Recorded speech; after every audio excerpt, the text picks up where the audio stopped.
আসসালামু আলাইকুম ওয়া রাহমাতুল্লাহি ওয়া বারাকাতুহু। আমি ডাক্তার মোহাম্মদ গিয়াসউদ্দিন।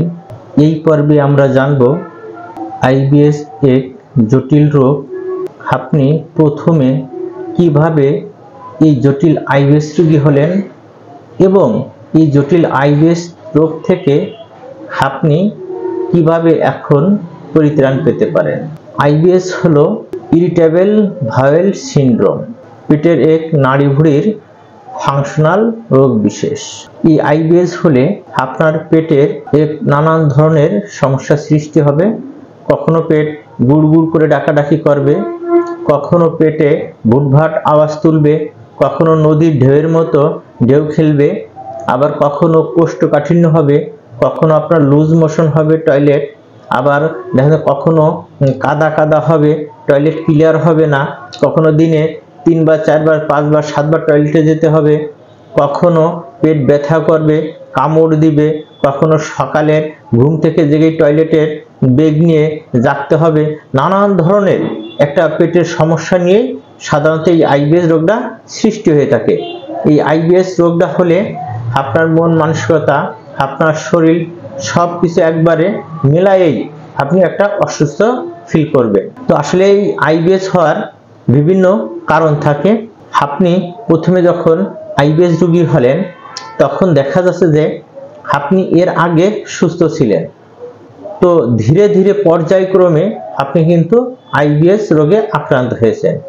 এই আইবিএস হওয়ার আগে হয়তো আপনি কোনো নেশাগ্রস্ত ছিলেন, তা না হলে আপনি মানসিক দিক দিয়ে কোনো দুশ্চিন্তাগ্রস্ত ছিলেন, অথবা আপনি ব্যবসা বাণিজ্য বা আপনি দীর্ঘ রাত জাগরণ করা বা মানসিক দুশ্চিন্তাগ্রস্ত থাকা বিভিন্ন বিষয় নিয়ে আপনি কিন্তু একটা মানসিক চাপে থাকতেন, অথবা আপনি জটিল কোনো রোগের কারণে কোনো অ্যান্টিবায়োটিক খাওয়ার ফলে আপনার পেটের যে উপকারী ব্যাকটেরিয়াগুলো আছে, উপকারী ব্যাকটেরিয়াগুলো কমে গিয়েছে। এর জন্য আপনার দেখা যাচ্ছে যে এক পর্যায়ে আপনি আস্তে আস্তে ধীরে ধীরে এই আইবিএস রোগে আক্রান্ত হয়েছেন, বা আইবিএস নামক জটিল একটা রোগ আপনার শরীরে বাসা বাঁধছে। যখনই আপনি বাসা বাঁধছে তখন আজকে একটু এ রোগ হয়, আপনার পেটে একটু ব্যথা করে টয়লেটে বেগ আসে, আবার আগামীকাল দেখা যাচ্ছে আপনার পেট কামড় দিয়ে টয়লেটের বেগ আসে, তারপরের দিন দেখা যাচ্ছে টয়লেটের সঙ্গে একটু মিউকাস যায়, আপনার পেটে একটু ব্যথা করে, পেট একটু ফুলে থাকে, গ্যাসে উপরের দিকে একটু চোকা ডেক ওঠে, কখনো নিচের দিকে বায়ু নামে, অনেক সময় দেখে পুরো পেটটাই ফুলে থাকে। আবার দেখা যাচ্ছে যে মনের ভিতরে একটা খুঁতখুঁতে স্বভাব চলে আসছে আস্তে আস্তে, যে আপনার এই পেটের সমস্যার জন্য এই ওষুধ খান সে ওষুধ খান, কোনো ওষুধেই কাজ হচ্ছে না। আপনি এখন দেখা যাচ্ছে বাইরে কোথাও যাবেন বা কোনো ভ্রমণে যাবেন বা কোথাও ঘুরতে যাবেন, কিন্তু আপনি যাইতে পারতেছেন না এই খুঁতখুঁতে স্বভাবের কারণে। মনে হবে কি যে আমি গাড়িতে উঠলে বা পথে বাড়ইলে আপনার টয়লেটের বেগ আসে কিনা, এবং টয়লেটের বেগ আসলে কোথায় যাবেন, এই সব দুশ্চিন্তা মাথায় কাজ করলেই কিন্তু মনে হবে কি বাসায় একটু টয়লেট সেরে যায়। একবার টয়লেটে যে সেরে আসার পরে মনে হবে আবার একটু টয়লেটে যাই, দেখি আর একটু ক্লিয়ার হয় কিনা। এই করে করে আপনার এক পর্যায়ে কোথাও যাওয়ার প্রোগ্রাম করলে প্রোগ্রামটাই বাতিল হয়ে যাবে, বা পথে যে ওই মনের খুঁতখুঁতের কারণে পথে যেও আপনার ঠিকই টয়লেটে মনে হচ্ছে টয়লেটে চাপ এসে যাচ্ছে, আর এই চাপের থেকেই আপনার ঠিক টয়লেটে যেতেই হবে এবং টয়লেটে দীর্ঘ সময় বসে থাকতে হবে। তারপরেও কিন্তু টয়লেট আপনার ক্লিয়ার হবে না, টয়লেট অতৃপ্তি রেখে চলে আসতে হবে, আবার কিছু সময় পরে আবার যেতে হবে।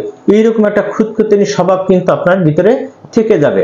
তো যদি এই আইবিএস আপনার হয়ে যায় তাহলে অনেকে আছে যে টুকিটাকি ট্রিটমেন্ট বা বিভিন্ন ধরনের ট্রিটমেন্টের জন্য বিভিন্ন জায়গায় ঘোরাফেরা করে, বিভিন্ন ধরনের অ্যালোপ্যাথি ওষুধ খায়, বিভিন্ন ধরনের হোমিওপ্যাথি ওষুধ খায়।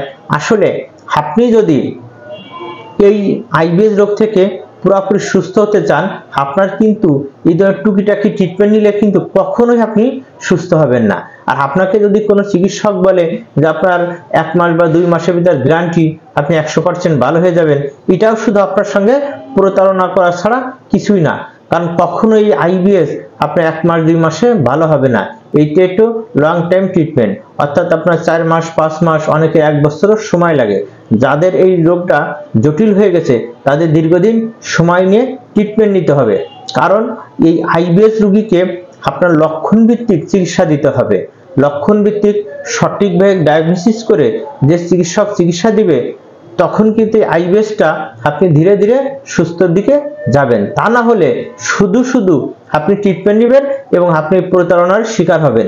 কারণ কখনো গ্যারান্টি দিয়ে 2 মাসে 3 মাসে আপনাকে আইবিএস যদি হয়ে যায় পুরোপুরি ভালো করা সম্ভব না বা কেউ করতেও পারবে না।